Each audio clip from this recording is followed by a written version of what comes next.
नमस्कार मु राजेंद्र मोर YouTube channel को आपको पुणी थे बहुत बहुत स्वागत। आज आम आलोचना करवा आवर्जना विषय रे।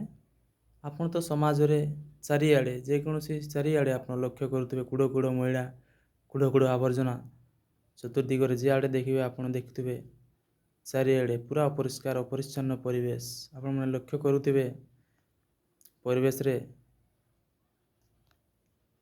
आवर्जना अपरिष्कार होवार कारण ମୁଁ ଆଜି ଆପଣମାନଙ୍କୁ କହିବି।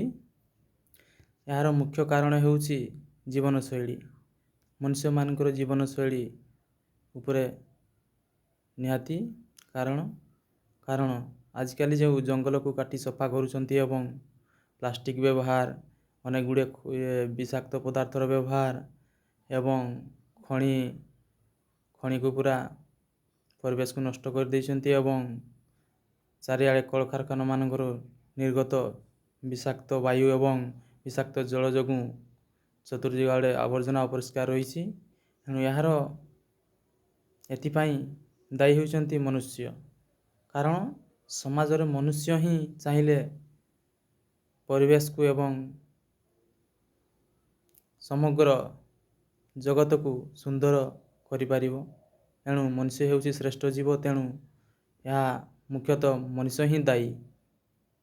कारण देखंतु आपण जे आड़े लक्ष्य करिथिबे जेते धनी व्यक्ति हो भद्र व्यक्ति हो समस्ते प्राय अधिकांश गरीब लोक ही हैरान होउछंती। से माने धनी लोक नलकूप व्यवहार पानी पियंती अनेक गुड़े नष्ट करती पानी अपचय करती किंतु गरीब लोक माने टिके पानी पई हैरान होती। गराए पानी पई प्राय 5 किलोमीटर 8 किलोमीटर पर्यंत जानती किंतु धनी लोक मानकर घरे पानी अनेक नष्ट हुए। से भली आम आलोचना करवा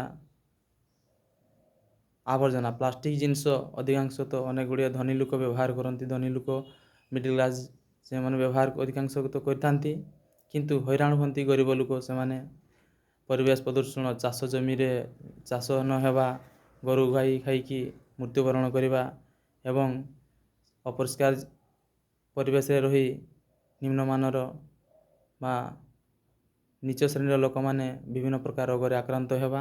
यह निहाती बहुत कष्टदायक। एणु आज विषय संक्षिप्त रे मु समाप्त करी। धन्यवाद।